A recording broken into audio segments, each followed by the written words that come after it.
Hello everyone and welcome to civil Seva Margdarshan. तो आज है 4 जनवरी और आज फिर हम कुछ करंट अफेयर्स के टॉपिक्स लेके आए हैं जो कि हम इस सेशन में डिस्कस करने वाले हैं। तो चलिए इस सेशन को हम अब स्टार्ट करते हैं। तो चलिए तो आज सबसे पहले जो हम आज का सेशन जो हम स्टार्ट करने वाले हैं वो हम कुछ इंपॉर्टेंट डेट्स के साथ स्टार्ट करेंगे। तो देखिए कल जो था वो था 3 जनवरी और 3 जनवरी को हम दो इंपॉर्टेंट डेज सेलिब्रेट करते हैं। तो पहला जो हम सेलिब्रेट करते हैं वो है international day for mind and body wellness. क्या सेलिब्रेट करते हैं? इंटरनेशनल डे ऑफ या फिर international mind body wellness day. ठीक है, तो ये डे क्या होता है इसके बारे में हम थोड़ा सा जानते हैं। देखिए इस दिन को यानी कि mind and body wellness day को हम हर साल यानी कि एनुअली हम 3 जनवरी को सेलिब्रेट करते हैं। और इसका जो मेन पर्पस होता है वो ये होता है, जैसे कि हम नाम से समझ सकते हैं, माइंड बॉडी वेलनेस डे, यानी कि माइंड और बॉडी को जो है आपस में कोऑर्डिनेट यानी कि एक बैलेंस बनाने के लिए हम इस दिन को जो है सेलिब्रेट करते हैं और हम इसको इम्पोर्टेंट मानते हैं। इसको क्यों इतना इम्पोर्टेंस दिया जा रहा है कि एनुअली हम सेलिब्रेट करते हैं? देखिए क्या है ना कि आजकल के टाइम में जो मॉडर्न डेज में एक टर्म डेवलप हुआ है, मॉडर्न स्ट्रेस। ठीक है, ये मॉडर्न स्ट्रेस जो है आजकल हर एक इंसान के अंदर ये आपको दिखाई देता है। और साथ ही साथ आज के टाइम में जो मेंटल इलनेस जो है, मेंटल जो स्ट्रेस जो डेवलप हो रहा है, यानी कि डिप्रेशन, एंजाइटी और भी जितने प्रॉब्लम्स होती है ना, वो आप देखेंगे कि बहुत ज्यादा प्रोमिनेंट हो गए हैं आज के पॉपुलेशन में, आज की जनरेशन में। क्यों? क्योंकि बहुत सारे फैक्टर्स होते हैं।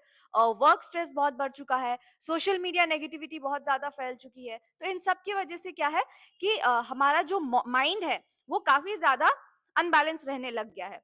देखिए फिजिकल बॉडी के ऊपर जो है काफी पहले से उसको इम्पोर्टेंस समझाया जा रहा है कि कैसे हमें अपने बॉडी को जो है हेल्थी रखना चाहिए, कैसे जो है इसको हमें पूरी तरीके से जो कहते हैं वेलनेस, जो हम वेलनेस यहाँ पे वर्ड यूज कर रहे हैं। तो फिजिकल हेल्थ को प्रमोट करने के लिए तो बहुत सारी चीजें हम करते हैं, जैसे कि आप जिम जा सकते हैं, और भी जैसे इंटरनेशनल डे ऑफ योगा मनाया जाता है ना, उसको हम फिजिकल हेल्थ को प्रमोट करने के लिए। लेकिन साथ ही साथ आज के टाइम में जिस हिसाब से लोगों का जो मेंटल हेल्थ डिग्रेड हो रहा है, इसीलिए हम इस डे को जो है अब प्रमोट कर रहे हैं कि आप अपने फिजिकल हेल्थ यानी कि आप अपने बॉडी के साथ साथ आप अपने मेंटल हेल्थ पे भी आप एक चेक रखिए। यानी कि आज के टाइम में अपने माइंड और अपने बॉडी को जो है एक बैलेंस रखना बहुत ज्यादा इंपॉर्टेंट है। इसीलिए हम इस डे को सेलिब्रेट करते हैं एनुअली एवरी ईयर ऑन 3 जनवरी। चलिए, और एक इंपॉर्टेंट डे जो है कल सेलिब्रेट किया गया था, जिसको कि हम कहते हैं महायाना न्यू ईयर। क्या कहते हैं हम इसको? Mahayana new year. तो ये कब ऑब्जर्व होता है? देखिए इसका कोई फिक्स डेट नहीं होता है, जैसे कि वो इंटरनेशनल वेलनेस डे का था। इसका कोई फिक्स डेट नहीं होता है। जनवरी का जिस डेट पर जब भी पहला फुल मून होता है यानी कि पूर्णिमा होती है, जिस पहले दिन जनवरी के, उसी दिन हम इस महायाना न्यू ईयर को मनाते हैं। ये बुद्धिस्ट रिलीजन से रिलेटेड है, ये फेस्टिवल जिसको हम कह सकते हैं बुद्धिस्ट रिलीजन से डेडिकेटेड है, उससे रिलेटेड है ये फेस्टिवल। ठीक है, अब देखिए on the first full moon day of January, और इस साल 2026 में फर्स्ट फुल मून डे कब हुआ था? कल, यानी कि 3 जनवरी को। देखिए अब ये जो डे है यानी कि ये काइंड ऑफ न्यू ईयर है, और सभी रिलीजन में जो सबसे पहला अर्लीस्ट जो न्यू ईयर मनता है वो यही होता है, वो है Mahayana new year related to Buddhism. अब ये जो फेस्टिवल है इसको मतलब प्रोमिनेंटली 5 कंट्रीज मनाती है, मतलब प्रोमिनेंटली जो मेजोरिटी पॉपुलेशन है, और वो कौन है? देखिए China, Korea, Japan, Taiwan and Vietnam. और साथ ही साथ इस रिलीजन को यानी कि महायाना बुद्धिज्म को कहाँ कहाँ प्रैक्टिस किया जाता है? प्रीडोमिनेंटली जो है east Asia and a part of north east Asia. यानी कि ये फेस्टिवल इस रिलीजन को जो है स्पेशली महायाना बुद्धिज्म को ये हमारे एशियन कंट्रीज में, स्पेशली जो ईस्टर्न और नॉर्थ ईस्टर्न जो एशियन पार्ट्स है, जो रीजन है, वहां पे ये रिलीजन को फॉलो किया जाता है। और इस फेस्टिवल को 5 प्रोमिनेंट कंट्रीज में मनाया जाता है। ठीक है, इसको प्रोग्रेसिव भी बोला जाता है। जो पुराने ट्रेडिशन है, थेरावड़ा ट्रेडिशन, उससे ज्यादा प्रोग्रेसिव माना जाता है किसको? महायाना को। ठीक है, अब महायाना जो वर्ड है, यानी हम इसको क्यों मनाते हैं? महायाना न्यू ईयर जो है इसको क्यों मनाते हैं, इसको ऑब्जेक्टिव क्या है? चलिए उसको हम जानते हैं। देखिए महायाना का जो कंसेप्ट है ना, महायाना का मतलब ग्रेट पाथ, उसका मतलब होता है ग्रेट पाथ। देखिए इनका ये कहना है ना कि आप खुद भी खुश रहें, अपना अंदर इनर पीस को आप मेंटेन रखें, साथ ही साथ आप सामने वाले की भी खुशी और पीस को आप मेंटेन रखें। यानी कि हम सब का एक ड्यूटी बन जाता है कि खुद को और सामने वाले को, यानी कि द अदर पर्सन को, हम we be happy and we maintain our inner peace. चलिए, तो हम इंपॉर्टेंट डेट्स के बारे में हमने अब बात कर लिया है।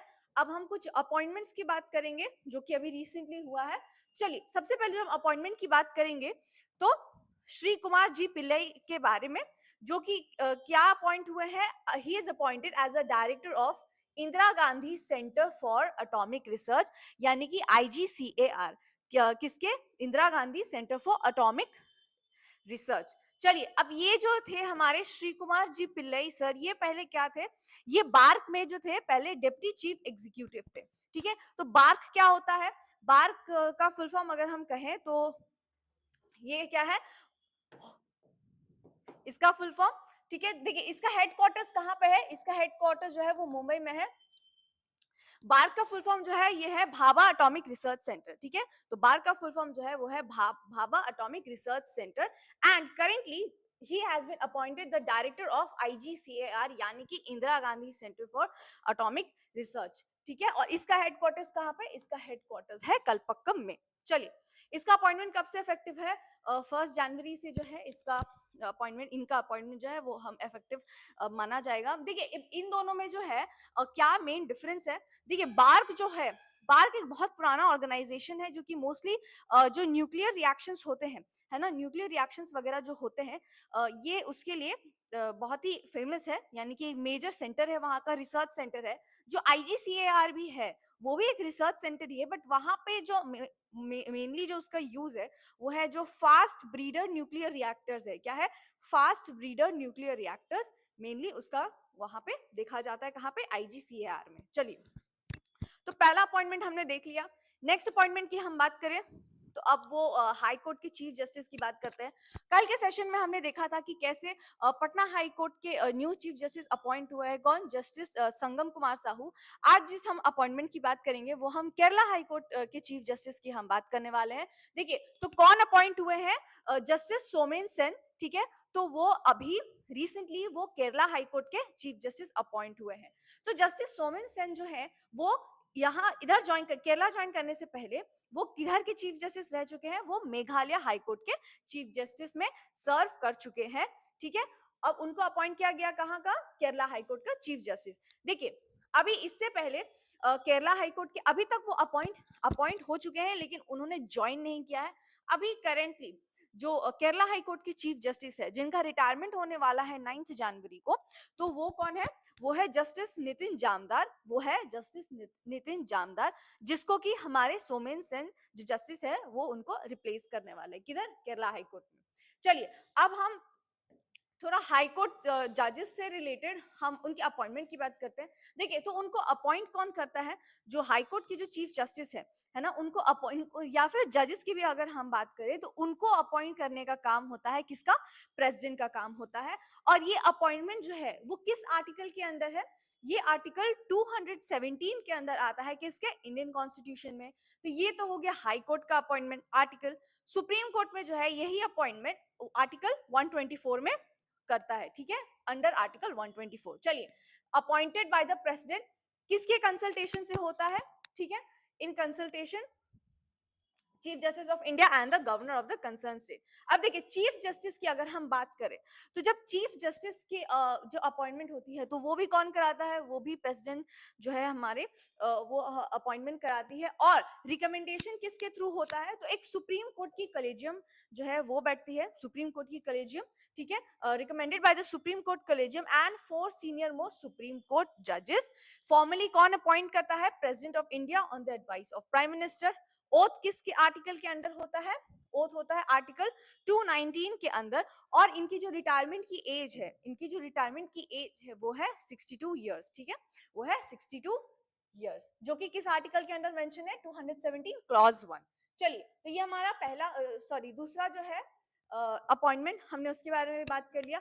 अब जो तीसरा अपॉइंटमेंट है ठीक है, जो हमारा तीसरा अपॉइंटमेंट है वो है डीजीपी से रिलेटेड, यानी कि जो अजय सिंघाल है, आईपीएस ऑफिसर अजय सिंघाल, उन्होंने अभी ओथ लिया है, वो अभी अपॉइंट हुए हैं किसके डीजीपी, हरियाणा के डीजीपी, और वो किस सीरीज में है, 42nd डीजीपी बने हैं किसके, हरियाणा स्टेट के। चलिए, अभी डीजीपी क्या होता है, देखिए किसी भी स्टेट का जो पुलिस फोर्सेस होते हैं, तो उस पुलिस फोर्स का जो हेड होता है उसको हम डीजीपी कहते हैं, ठीक है, यानी कि डायरेक्टर जनरल ऑफ पुलिस। ठीक है, तो डीजीपी क्या होता है, जो पुलिस किसी भी स्टेट के अंदर पुलिस का जो सबसे पुलिस रैंक का जो सबसे मतलब हेड मोस्ट होते हैं, उनको हम क्या कहते हैं, उनको हम कहते हैं डायरेक्टर जनरल ऑफ पुलिस, यानी कि डीजीपी। तो अभी कौन अपॉइंट हुए हैं, अजय सिंघाल, किसके, हरियाणा के। साथ ही साथ इन्होंने अपॉइंट होने के साथ साथ इन्होंने एक इनिशिएटिव लॉन्च किया है जिसका नाम है मददगार, यानी कि मे आई हेल्प यू, मददगार पुलिस यानी मे आई हेल्प यू।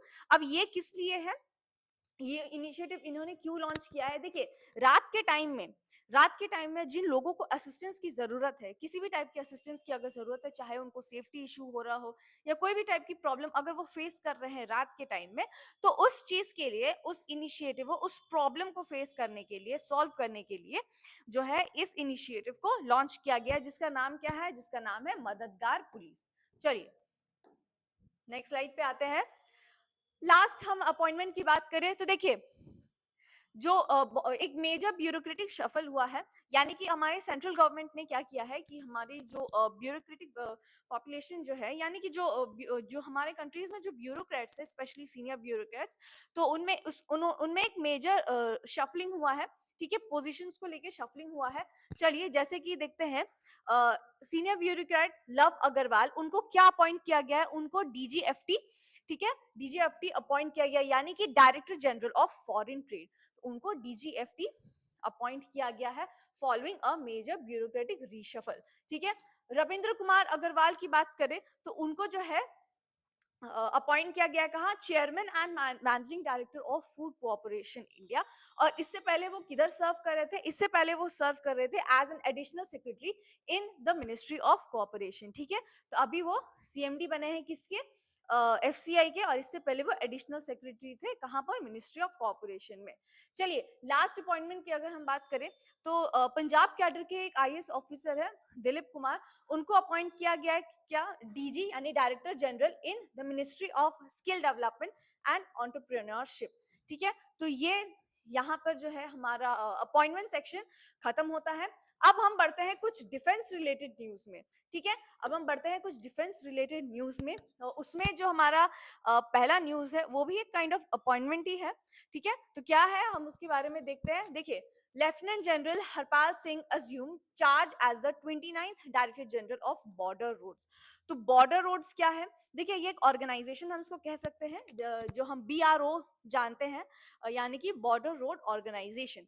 अब ये ऑर्गेनाइजेशन क्या है, इसका क्या मेन फंक्शन है, इसका क्या इनिशिएटिव है, इसका मतलब मेजर क्या रोल प्ले कर रहा है, हम उसके बारे में जानते हैं। देखिए, जो बॉर्डर रोड ऑर्गेनाइजेशन है, इसको बनाया गया था 1962 में। ठीक है, इस ऑर्गेनाइजेशन को बनाया गया था 1962 में, और इसका जो मेजर फंक्शन है ना, इसका जो मेजर काम है वो ये है कि हमारे कंट्रीज में जो थोड़ा बहुत हाई टेरेन, यानी कि एक जो जिसका ज्योग्राफी जो है कुछ बहुत अच्छा नहीं है, यानी कि आप हिली एरियाज में चले जाओ, आप जो बॉर्डर एरियाज है आप वहां पर चले जाइए, आप नॉर्थ ईस्टर्न रीजन्स में अगर आप चले जाएंगे तो वहां पे इंफ्रास्ट्रक्चर डेवलपमेंट थोड़ा सा मुश्किल होता है।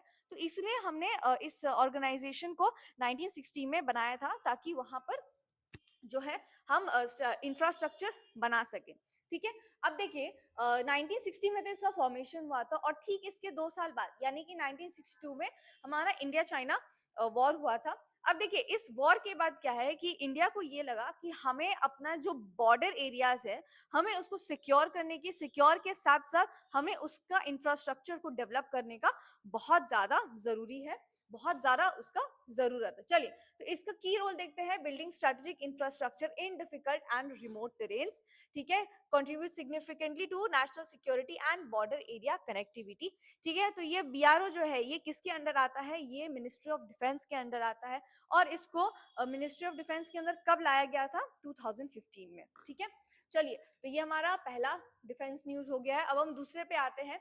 देखिए, तो जैसा कि हम सब जानते हैं कि रिपब्लिक डे जो है यानी कि हमारा जो गणतंत्र दिवस है वो आने ही वाला है 26 जनवरी को। और उस दिन जो है परेड होता है किधर, दिल्ली के कर्तव्य पथ पर परेड होता है।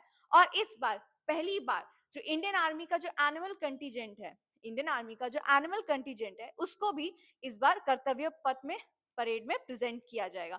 क्यों किया जा रहा है? इसका जो मेन एम है एनिमल्स को प्रेजेंट करने का, वो ये है कि हम दिखाना चाहते हैं कि जो हमारे कंट्री के सिक्योरिटी के लिए हम जानते हैं कि हमारी इंडियन आर्मी लगी है, हमारी एयर फोर्स है, हमारी नेवी है और भी जितने भी जो स्पेशल फोर्सेस है वगैरह जो सब भी हैं, वो सब लगे हुए हैं हमारे कंट्री के सिक्योरिटी के लिए। लेकिन साथ ही साथ कुछ एक साइलेंट वॉरियर्स होते हैं, ठीक है, जो कुछ होते हैं ना, बहुत अंडररेटेड जिसको हम कहते हैं, तो वो है हमारे आर्मी एनिमल्स, जो कि एक बहुत ही इंपॉर्टेंट रोल प्ले करते हैं किसके, हमारे नेशनल सिक्योरिटी के लिए। उन्हीं को एक रिस्पेक्ट देने के लिए, उनका इंपॉर्टेंस बताने के लिए कि उनका क्या रोल है हमारे कंट्री के सिक्योरिटी में, इसलिए हम इस बार for the very first time उन्हें कर्तव्य पथ के परेड में उनको प्रेजेंट कर रहे हैं। ठीक है, for the first time Indian army ने किया है, practice will participate in the Republic day parade on कर्तव्य पथ न्यू दिल्ली। ठीक है, अब इस कंटीजेंट में जो है कौन कौन से एनिमल्स होने वाले हैं हम उसकी बात करते हैं। देखिए, पहला तो ये बैक्ट्रियन कैमल्स। ठीक है, ये बैक्ट्रियन कैमल्स है। तो ये बैक्ट्रियन कैमल्स क्या होते हैं? देखिए, हम तो जानते हैं कि कैमल्स, एक कैमल्स होते हैं जिनका एक हम्प होता है, पीठ पे जो एक हम्प होता है। तो ये जो बैक्ट्रियन कैमल्स है इनके पीठ पर दो हम्प्स होते हैं। ठीक है, और ये मेनली जो होते हैं जो एकदम बहुत ही ठंड वाले एरियाज होते हैं, स्पेशली जो लद्दाख का जो कोल्ड डेजर्ट एरिया है, ये मोस्टली इस एनिमल को, इस कैमल को हम वहां पे यूज करते हैं। क्यों? क्योंकि देखिए, इसका जो लोड कैपेसिटी है ना, इसका जो वेट उठाने का कैपेसिटी है वो बहुत ज्यादा है, यानी कि करीब 250 किलोज के आसपास है।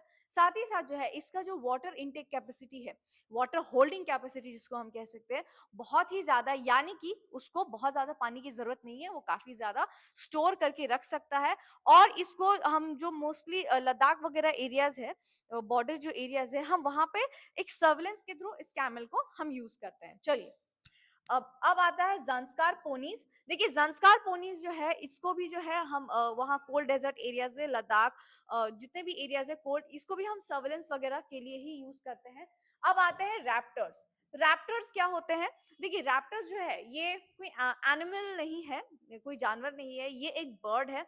ठीक है, रैप्टर्स एक क्लास बोल सकते हैं, क्लास भी नहीं बोलेंगे, एक कैटेगरी होता है। उस कैटेगरी में जैसे ईगल्स होते हैं, वल्चर वगैरह होता है, हॉक होते हैं, तो ये सारी बर्ड्स इस रैप्टर्स में हम इंक्लूड करके रखते हैं। इनका भी काम होता है सर्वेलेंस का, इनको भी हमारी आर्मी ट्रेन करती है, यानी कि बर्ड्स को भी ट्रेन किया जाता है सर्वेलेंस रखने के लिए। ठीक है, और Indian breed army dogs and service military dogs, इनको तो हम साइलेंट वॉरियर्स कहते हैं। इनको हम क्या कहते हैं? इनको हम साइलेंट वॉरियर्स कहते हैं, क्योंकि इनका जो काम होता है, हम इनके जो स्मेलिंग सेंस होता है, इनका हम बहुत एडवांटेज उठाते हैं, यानी कि हम बॉम्ब को ट्रेस करने के लिए या फिर किसी को ट्रेस करने के लिए इनका बहुत ही ज्यादा इंपॉर्टेंस माना गया है। चलिए, अब है it is being presented by the remount and veterinary corps, यानी कि आरबीसी इन्हें प्रेजेंट कर रहा है।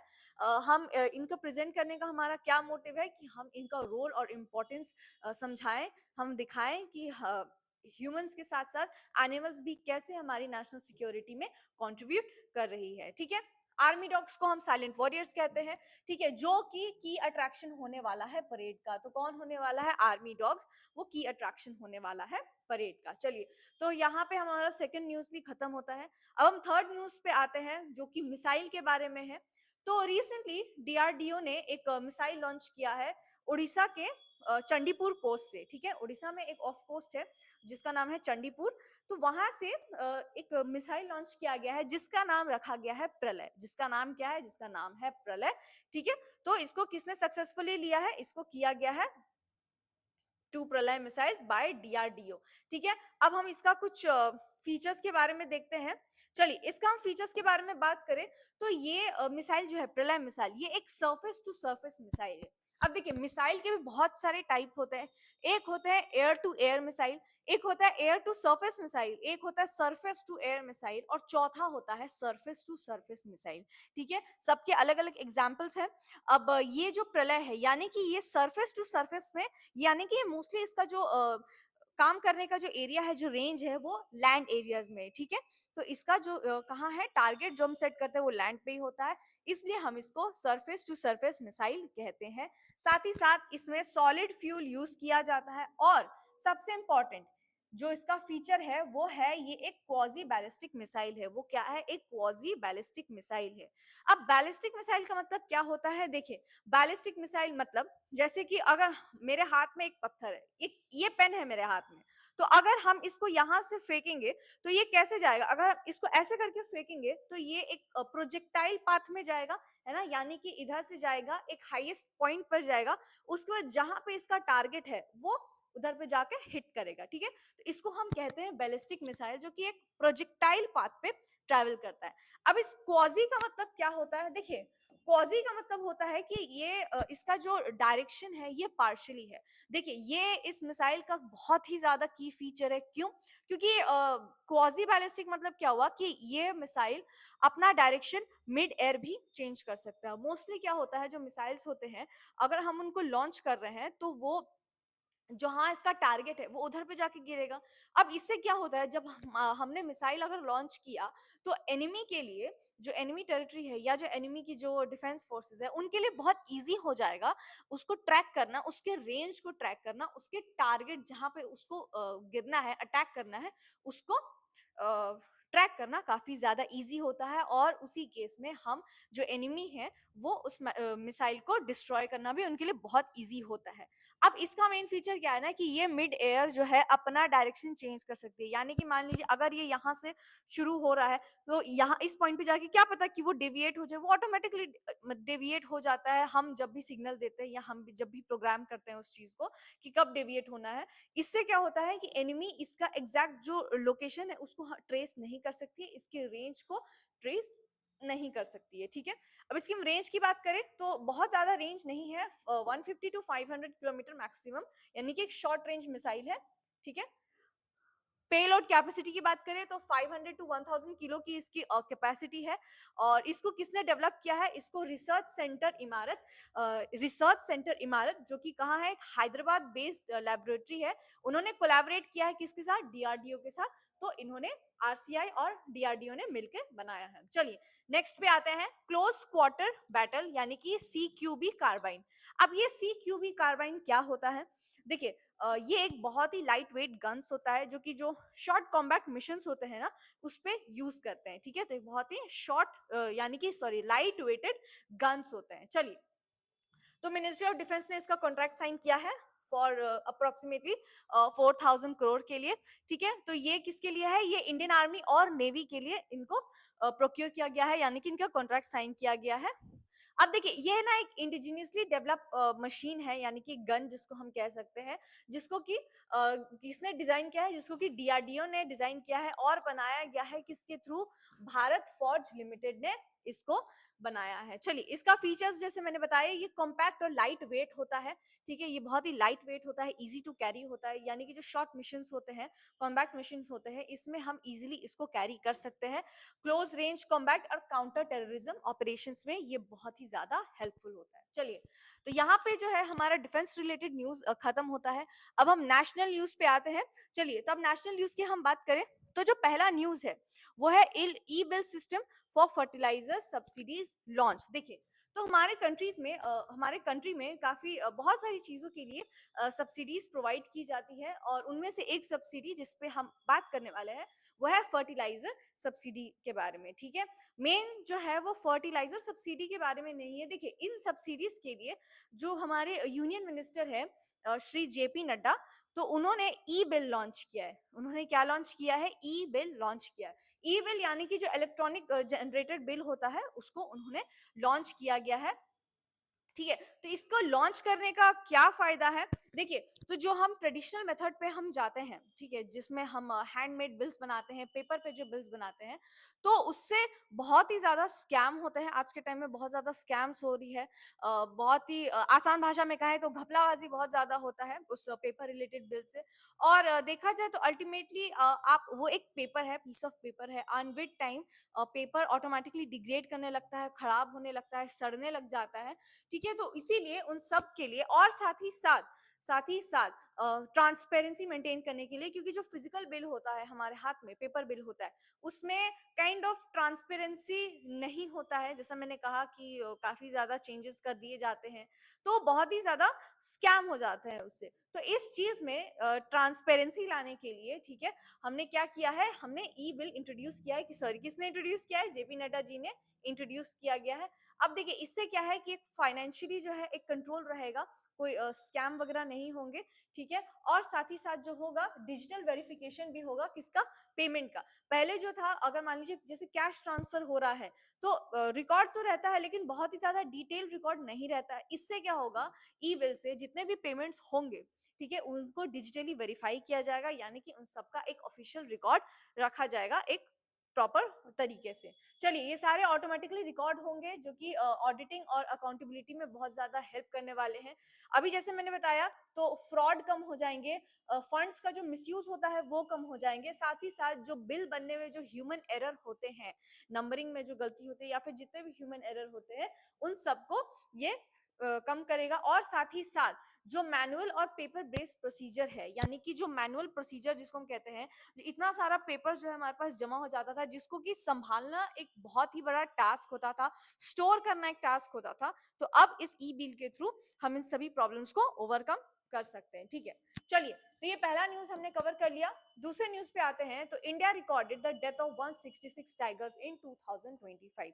देखिए, तो जैसे कि इस आर्टिकल के अकॉर्डिंग क्या है कि पिछले साल और इस साल जो टाइगर्स की डेथ हुई है हमारी कंट्री में, वो उनका नंबर्स बहुत ज्यादा इंक्रीज हुआ है, ठीक है। पहले जो है, लास्ट ईयर जो है, टाइगर्स का जो पॉपुलेशन था, वो जो डेथ पॉपुलेशन था वो 126 था, और इस बार 2025 में, यानी कि लास्ट ईयर, कुछ 166 के आसपास जो है टाइगर का जो है डेथ रिकॉर्ड किया गया है, ठीक है। तो ये एक बहुत ही ज्यादा एक सैड न्यूज कह सकते हैं, क्योंकि हमारे इंडिया में जो देखे कि काफी ज्यादा, हमारे पूरे इंडिया में जो टाइगर पॉपुलेशन है वो लाइक 75% के आसपास जो इंडिया का है टाइगर पॉपुलेशन है, और काफी ज्यादा टाइगर रिजर्व्स भी है। 58 टाइगर रिजर्व्स है, ठीक है। टोटल इंडिया में 58 टाइगर रिजर्व्स है हमारे पास। चलिए, और सबसे ज्यादा देखें तो देखिए, तो मध्य प्रदेश में जो है highest number of tiger death 55 number है, और साथ ही साथ महाराष्ट्र में कितना है, 38 ये किया गया है, ठीक है, डेथ। अब लेकिन एक ये भी जानना है कि मध्य प्रदेश में ही जो है इंडिया के सबसे ज्यादा हाईएस्ट टाइगर पॉपुलेशन को रिकॉर्ड किया गया है, और साथ ही साथ जो डेथ नंबर है वो मध्य प्रदेश में भी सबसे ज्यादा रिकॉर्ड किया है। चलिए, जैसे मैंने बताया, India 75% of the tiger population को होल्ड करता है। अब ये जो टाइगर पॉपुलेशन है, इसको हम किसके अंडर सब रिकॉर्ड करते हैं? वाइल्ड लाइफ प्रोटेक्शन एक्ट, जो कि कब आया था? 1972 में। साथ ही साथ टाइगर को मेंटेन किया गया है प्रोजेक्ट टाइगर के अंडर, जिसके के अंडर हम कंजर्वेशन टाइगर का करते हैं, ठीक है। ये है प्रोजेक्ट टाइगर। चलिए, नेक्स्ट पे आते हैं, ऑपरेशन मिलाप। तो दिल्ली पुलिस ने एक न्यू ऑपरेशन शुरू किया है, जिसका नाम है ऑपरेशन मिलाप। तो नाम से ही पता चलता है, मिलाप मतलब मिलाना, यानी कि जितने लोग का मिसिंग रिपोर्ट फाइल हुआ है दिल्ली में, तो इस ऑपरेशन के थ्रू हम उन सभी लोगों को मिलाने वाले हैं उनके फैमिली से।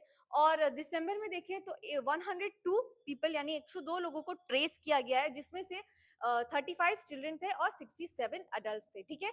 तो ये अभी एक सक्सेसफुल प्रोग्राम चल रहा है दिल्ली पुलिस के थ्रू। और सबसे ज्यादा जो है मिसिंग चिल्ड्रन किस पुलिस स्टेशन में रिकॉर्ड हुए हैं?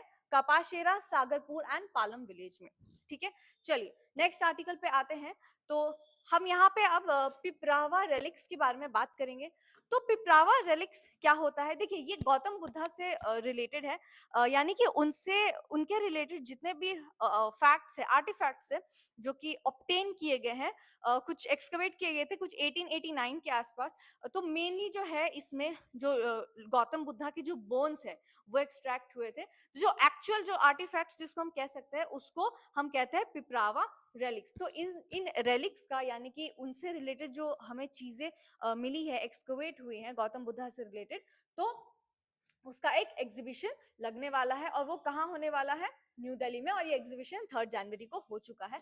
देखिए वेन्यू भी है राय पिथौरा कल्चरल कॉम्प्लेक्स। अब इस एग्जीबिशन का थीम या फिर टाइटल क्या है, the light and the lotus relics of the awakened one. तो यहाँ पे अवेकेंड वन का मतलब क्या है, यहाँ पे अवेकेंड वन जो है उनका मतलब है यानी कि गौतम बुद्ध, ठीक है। डिस्कवरी की हम बात करें तो 1898 में 1889 नहीं 1898 में इनका डिस्कवरी किया गया था और ये हिस्टोरिकली इंपॉर्टेंट होते हैं, ठीक है।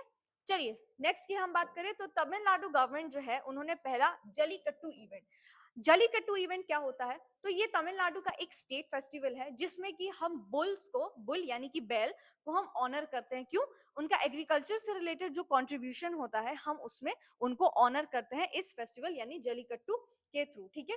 तो इसी में तमिलनाडु गवर्नमेंट ने एक ऑफिशियली एक परमिट दिया है कि हम ये जलीकट्टू का पहला इवेंट मनाने वाले हैं कब, 3 जनवरी को, किसमें, पुडुकोट्टई डिस्ट्रिक्ट, और देखा जाए तो थाटचन कुरिची विलेज जो कि पुडुकोट्टई डिस्ट्रिक्ट में है। चलिए इसको गैजेट नोटिफिकेशन के थ्रू अप्रूव किया गया था।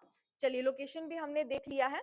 अब नेक्स्ट की बात करें तो एक 6 लेन ग्रीनफील्ड एक्सेस होता है कहां पर, यानी कि एक हाईवे ये किया गया है नासिक में, नासिक सोलापुर एंड अकलोट कॉरिडोर, कहां पे 374 किलोमीटर का, जिसको कि महाराष्ट्र में अप्रूव किया गया है, ठीक है। तो इसको किसके अंडर किया गया है, प्राइम मिनिस्टर गति शक्ति नेशनल मास्टर प्लान के अंडर इसको अप्रूव किया गया है। चलिए तो ये एक 2 मेजर हाईवे प्रोजेक्ट है, किधर, महाराष्ट्र और उड़ीसा में, जिसको कि अप्रूव किया गया है। चलिए इसका पर्पस देख लेते हैं, इंफ्रास्ट्रक्चर को इंप्रूव करना है।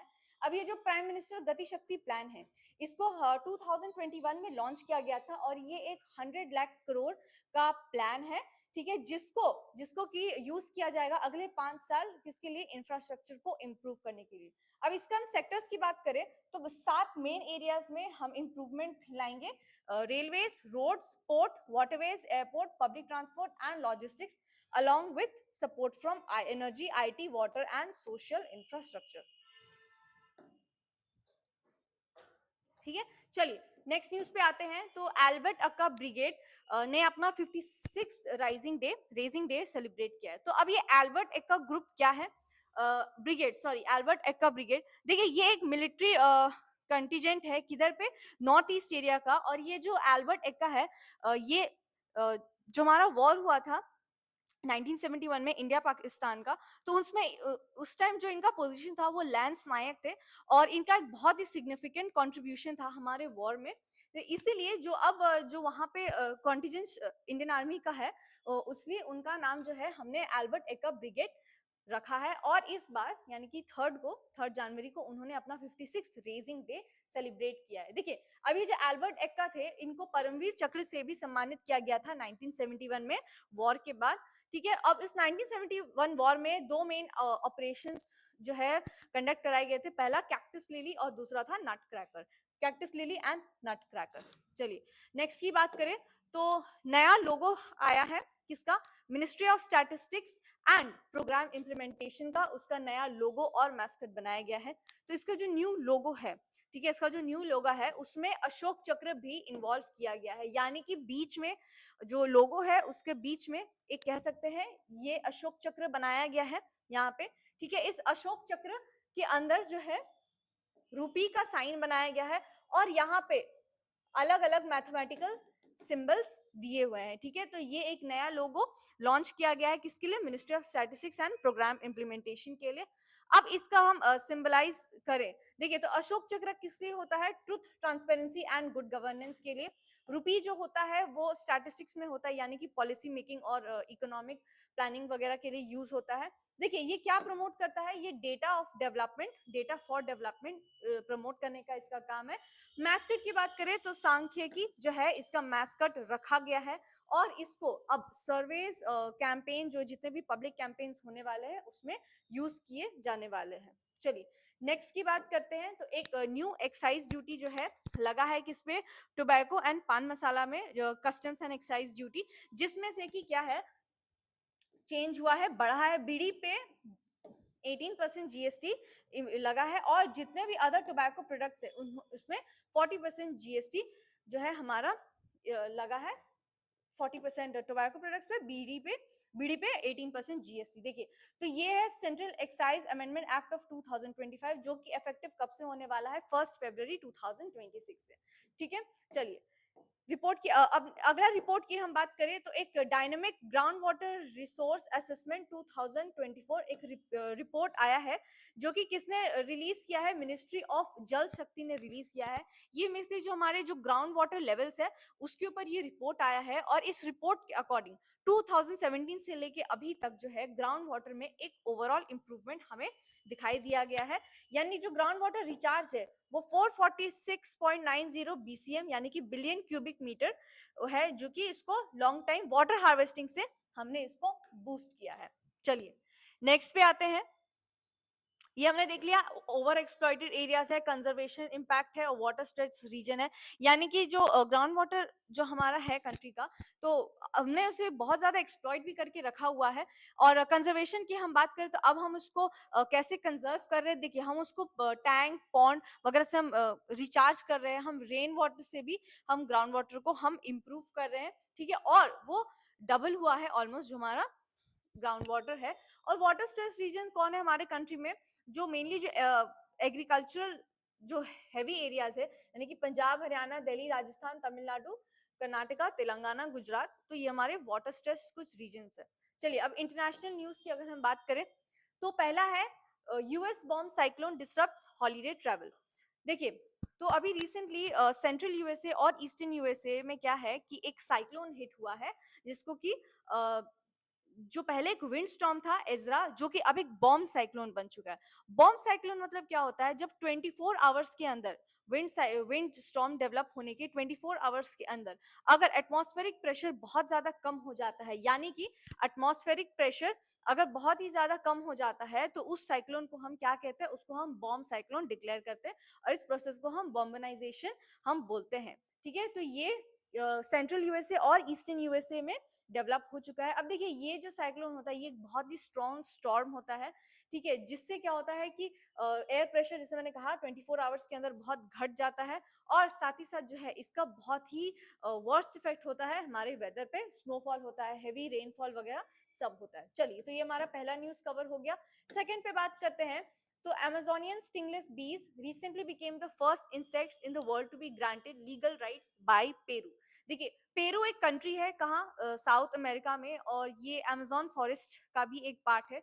तो इसी एरिया में क्या है कि एक स्टिंगलेस बी पाया जाता है। स्टिंगलेस मतलब कि ये काटता नहीं है, ये डंक नहीं मारती है, इसलिए इसको हम स्टिंगलेस बी बोलते हैं।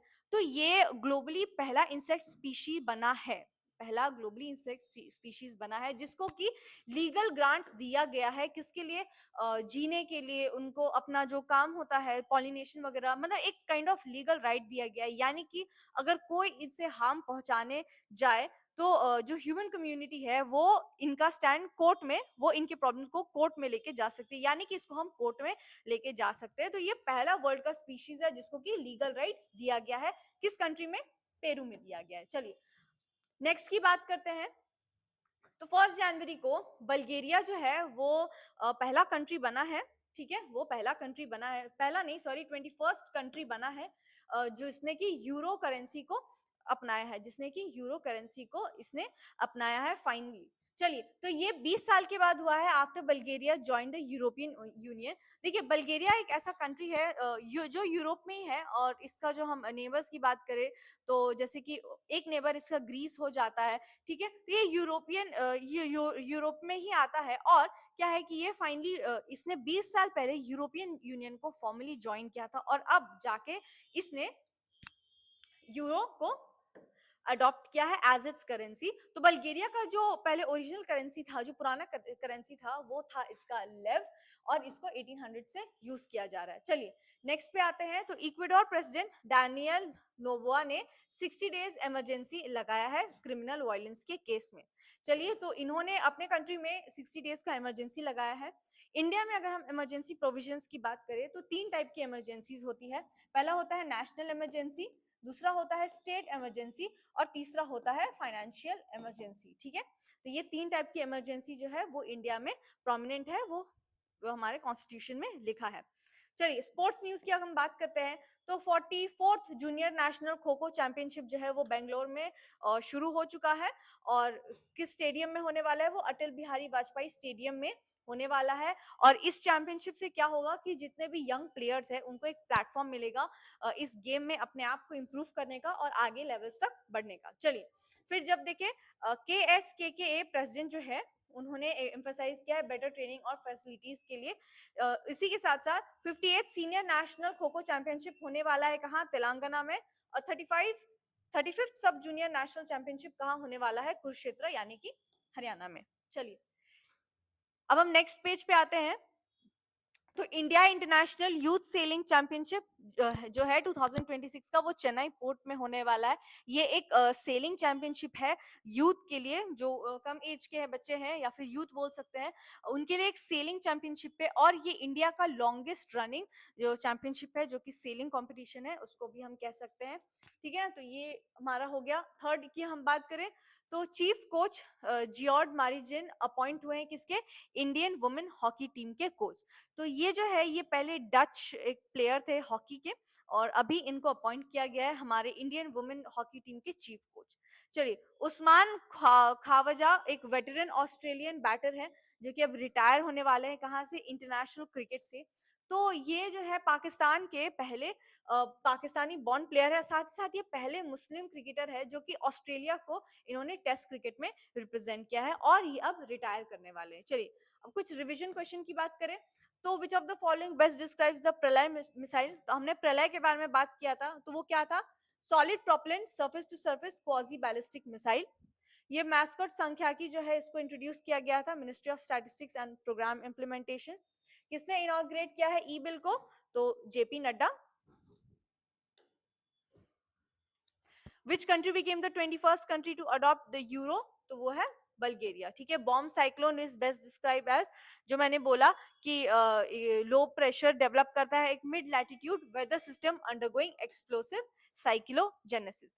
बिहार करंट अफेयर्स की हम बात करें तो सबसे पहले बिहार में एक मुख्यमंत्री नारी सुरक्षा योजना लॉन्च किया गया है, यानी कि बिहार में अब क्या है कि कुछ सिटीज में Bihar government free hostels provide करने वाली है वर्किंग वुमेन के लिए, चाहे वो प्राइवेट हो या फिर गवर्नमेंट सेक्टर में वर्क करने वाली वुमेन हो।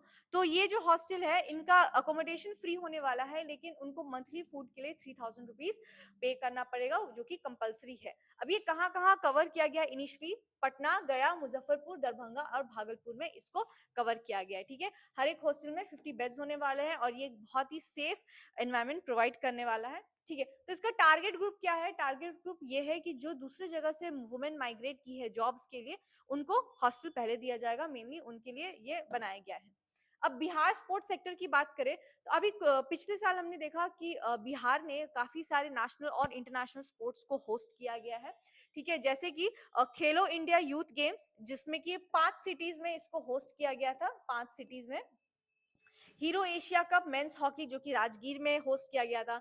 एशियन रग्बी वो भी राजगीर में किया गया था। और all India civil services athletic championship जो कि पटना के पाटलिपुत्र स्टेडियम में कंडक्ट कराया गया था। ठीक है, तो इसका मेन जो है बिहार का एबिलिटी दिखा रहा है कि बिहार भी है अब एक इमर्जिंग स्टेट बन रहा है किसको, स्पोर्ट्स को होस्ट करने के लिए, कि अब इंटरनेशनल और नेशनल लेवल्स पे जो है इतना कैपेबिलिटी अब हमारा हो गया है इस स्टेट का कि हम इतने हाई लेवल स्पोर्ट्स को हम होस्ट कर सके। ठीक है, चलिए अब मेंस पे आते हैं। तो आज का जो मेंस टॉपिक है वो है सीआरए यानी कि क्लाइमेट रेजिलिएंट एग्रीकल्चर। तो ये क्या होता है क्लाइमेट रेजिलिएंट एग्रीकल्चर? देखिए हमारे इंडिया में एग्रीकल्चर पे डिपेंडेंट होने वाले जो पॉपुलेशन है वो करीब करीब 60% है, यानी कि हमारी कंट्री के आज भी 60% पॉपुलेशन जो है वो एग्रीकल्चर पर डिपेंडेंट रहते हैं। और साथ ही साथ जिस हिसाब से आज के टाइम में आप देखेंगे एग्रीकल्चर में आज बहुत ही ज्यादा प्रॉब्लम्स फेस करनी पड़ रही है फार्मर्स को। बहुत सारी रीजंस है और सबसे ज्यादा जो एक मेजर रीजंस है वो है क्लाइमेट का, वो है वेदर का। ठीक है, तो इसीलिए क्लाइमेट रेजिलिएंट एग्रीकल्चर इंट्रोड्यूस किया गया, यानी कि एक सस्टेनेबल काइंड ऑफ हम एग्रीकल्चर इंट्रोड्यूस करने वाले हैं, जिसमें से कि हम एक स्मार्ट फार्मिंग करने वाले हैं। अब हार्ड वर्किंग फार्मिंग नहीं, अब हम स्मार्ट फार्मिंग करने वाले हैं, जिसमें से कि हम उस टाइप के हम सीड्स यूज करेंगे, हम प्रॉपर इरिगेशन मेथड यूज करने वाले हैं, हम सब पूरे हम फार्मिंग तरीकों को जो है हम एक बहुत ही स्मार्ट वे में हम करने वाले हैं। ठीक है, फूड सिक्योरिटी का जो अब इसका नीड क्या है, देखिए फूड सिक्योरिटी को कम करेगा, क्योंकि जिस हिसाब से जो ट्रेडिशनल एग्रीकल्चर मेथड्स है, उससे क्या हो रहा है, एक बहुत ही ज्यादा फूड सिक्योरिटी डिक्रीज हो रहा है। ठीक है, अ, अब देखिए रेन फेड वल्नरेबिलिटी इंडिया में क्या है कि अभी रेनफॉल का एक कोई टाइम नहीं रह गया है, एक बहुत ही जिसको हम कहते हैं बे टाइम रेनफॉल हो रहा है, जिसकी वजह से क्या हो रहा है कि फसल जो है खराब हो रहा है। और आजकल इंडिया जो है वो काफी प्रोन हो गया है फ्लड से, ड्राउट से, चाहे वो डिजीजेस हो गए, तो ये सब जो है बहुत ही कॉमन चीजें हैं एग्रीकल्चर में जो क्रॉप्स फेस कर रही है। रिसोर्स सस्टेनेबिलिटी की बात करें तो अगर हम सीआरए में ट्रांजिशन कर रहे हैं, अगर हम सीआरए में कन्वर्ट कर रहे हैं, तो हम रिसोर्सेज को जो है बहुत अच्छे तरीके से हम यूज कर सकते हैं। एनवायरमेंट प्रोटेक्शन की बात करें तो इसमें बहुत ही सस्टेनेबल तरीके से हम प्रैक्टिसेस यूज करने वाले हैं, जिसमें से कि एनवायरमेंट को कोई हार्म नहीं पहुंचने वाला है। चलिए, अब इसको मेजर रिसर्च की अगर हम बात करें तो निकरा जो है वो इस रिसर्च प्रोग्राम में इन्वॉल्व है। साथ ही साथ एनएमएसए यानी कि national mission for sustainable agriculture, ये भी इन्वॉल्व है इसके लिए। क्रॉप डाइवर्सिफिकेशन यूज होगा, यानी कि हम अब जो है हम मिलेट्स पे शिफ्ट होने वाले हैं। मिलेट्स पे हम क्यों शिफ्ट हो रहे हैं, क्योंकि वो ड्राउट रेजिस्टेंट होता है। पर ड्रॉप पर क्रॉप, तो ये जो पर ड्रॉप पर क्रॉप मिशन है, इसका ये जो मेन एम है वो है वाटर सेव करने का इरिगेशन के लिए।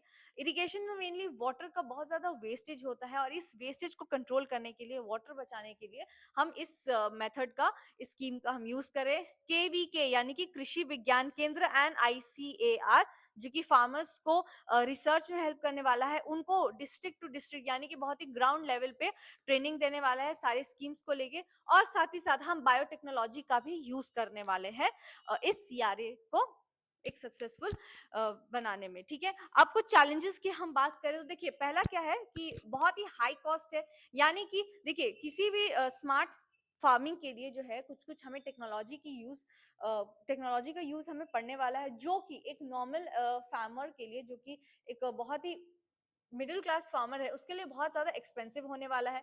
बायो इनपुट जो है वो बहुत ही ज्यादा कम है, यानी कि जो क्वालिटी है बायो फर्टिलाइजर्स का वो बहुत ज्यादा कम है। ठीक है, सीड का डिलीवरी स्लो है। डिजिटल गैप, यानी कि फार्मर्स अभी भी जो है टेक्नोलॉजी से बहुत ज्यादा वंचित नहीं है, तो इसलिए उसकी वजह से एक गैप डेवलप हो रहा है। पॉलिसीज जो है बहुत सारे आ रहे हैं, जिसकी वजह से एक कंफ्यूजन क्रिएट हो रहा है। साथ ही साथ क्लाइमेट चेंजेस जो है काफी ज्यादा चेंज हो रहा है, वेदर जो है अब एक स्टेबल नहीं रहा है, जिसकी वजह से बहुत ज्यादा प्रॉब्लम क्रिएट हो रही है। चलिए, तो आज के सेशन के लिए हम इतना ही रखते हैं। तो कल हम फिर से एक करंट अफेयर्स का सेशन लेके आएंगे, जिसमें हम और भी टॉपिक्स डिस्कस करने वाले हैं। If you like this video then please hit the like button and comment down your opinions. Thank you.